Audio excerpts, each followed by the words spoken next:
Good morning.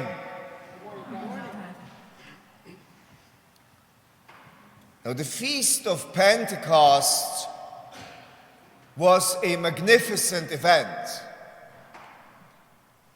and was filled with awesome signs. So much was happening on that day, and the story is loaded with meaning and lessons to learn. There are people from all over the place in Jerusalem.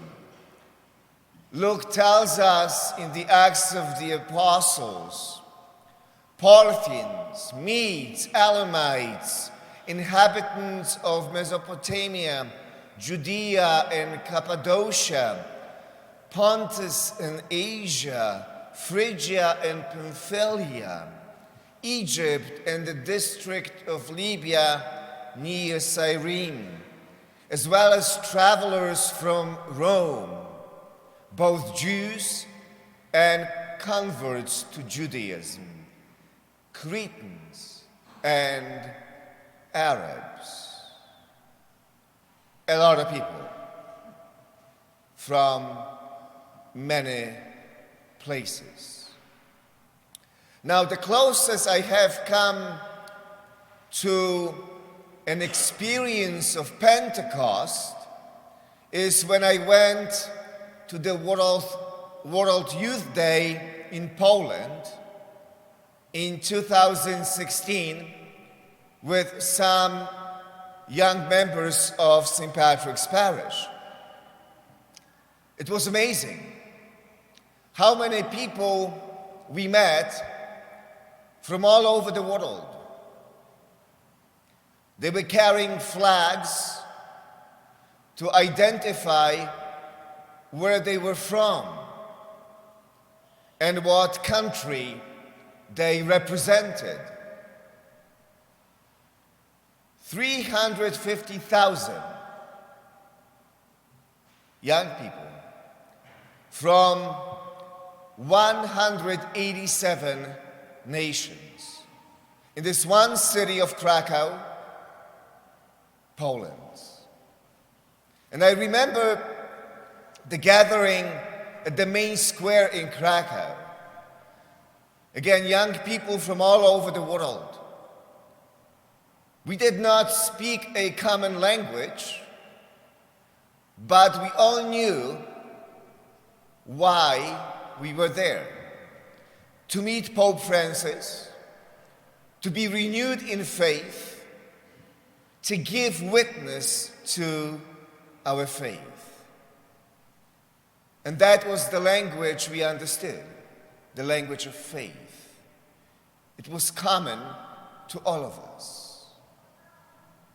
At Mass with Pope Francis, everyone knew what was happening, even though the Mass was celebrated in a different language. What we had in common, again, was our faith, our desire for God, our joy. That was the language we understood. It was a powerful experience of the universal church.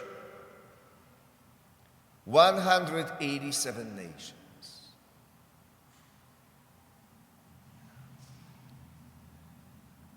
Now, at the heart of today's story of Pentecost, where all these people have come from all over the place, at the heart of that story is a promise and a fulfillment. Jesus speaks of the promise in today's gospel. And he says, I have told you this while I am still with you. The Advocate, the Holy Spirit, whom the Father will send in my name, will teach you everything and remind you of all that I told you. So at the Last Supper, Jesus gives a promise. Pentecost is the fulfillment of that promise. And it tells us that God never breaks his promises. He always fulfills them, even though you may have to wait 50 plus days. Now, in the gospel, we learn three things about the Holy Spirit. And these three things are also true of who God is in the Old Testament. The first thing that we learn about the Holy Spirit. The Holy Spirit is the advocate. Now, the advocate is someone who is on your side, especially when you are in trouble. Because that's when you get an advocate. You don't seek an advocate when everything is going well. Only when things go wrong, you know you need one. And the advocate is there to defend you, to help you, to guide you, to speak for you, to fight for what is best for you. And that is who God is in the Holy Spirit. An advocate. So that's the first thing we learn. The second one is this. The Holy Spirit is the teacher. Jesus says, He will teach you everything. Today, Pope Francis was talking about being in the school of the Holy Spirit. I love that image. You see, in life, we never stop learning, hopefully. May is the month of graduations. We had one at Northbridge High School 2 days ago on Friday, yesterday in Uxbridge. As kids, we graduate from elementary school, from middle school, from high school. As young adults, we graduate from college and universities. But our intellectual education never ends. And this is also true of our spiritual education. We are always in the school of the Holy Spirit. And the Holy Spirit is the teacher, and we are the students. That is what the word disciple means. In Greek, the word mathetes means someone who learns from another person. A pupil, an apprentice. So in faith, we should never stop learning. As individuals, but maybe even more importantly, as the church. As the church, we should never stop learning. We should always listen to the teacher, the Holy Spirit. So that's number 2. The Holy Spirit is the teacher in addition to being the advocate. And number 3, the Holy Spirit is the one who will remind us what Jesus told us. And I couldn't really find a good noun or adjective to describe the Holy Spirit. It's sort of like that sticker that you put on the mirror to remind you about something you have to do so you don't forget. We all have alerts and reminders installed everywhere on our phones, computers, in our cars. The flashlight comes on, and you got to change the oil. You look at your phone, and suddenly you realize this meeting is tomorrow. You turn on the computer, and suddenly on Facebook you are reminded that Betty's birthday is on Friday. Reminders, reminders, reminders. Now why? Because it is easy to forget.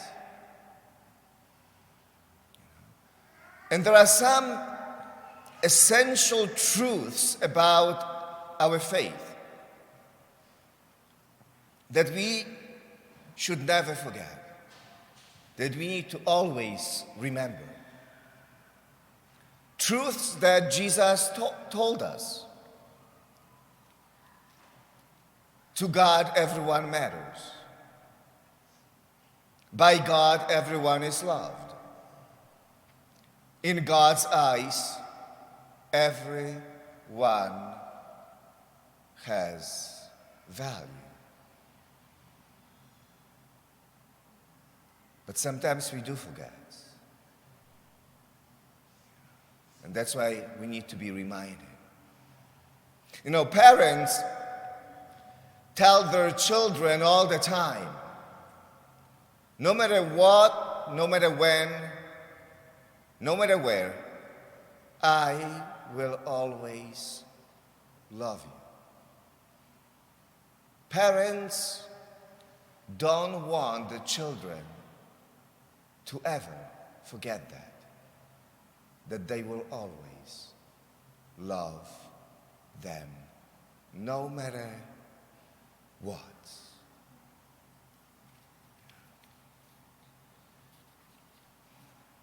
To remember. This is what Mass is all about, isn't it?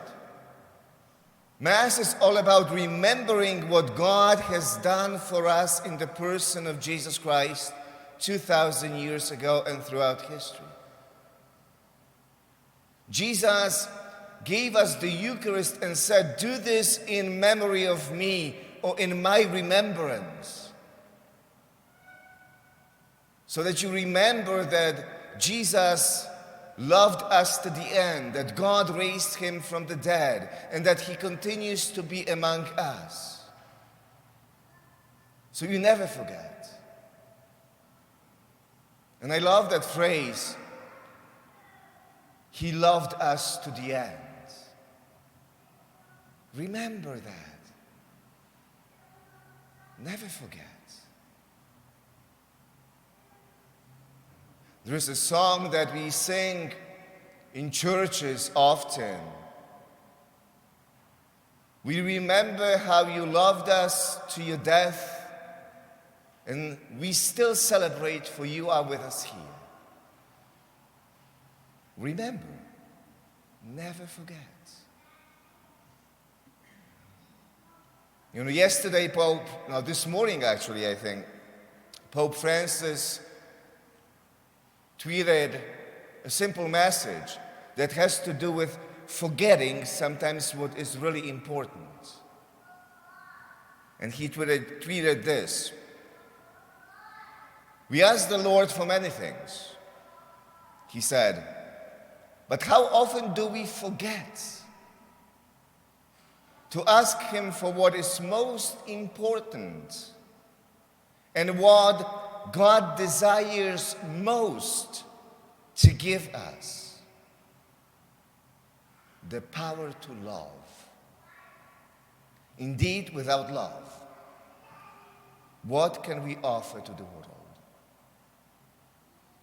I love this idea that what God desires to give to us most,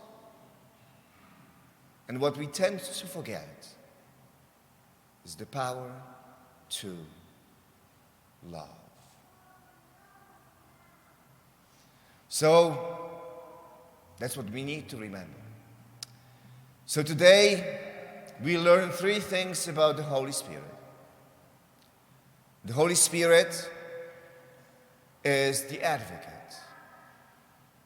The Holy Spirit is the teacher.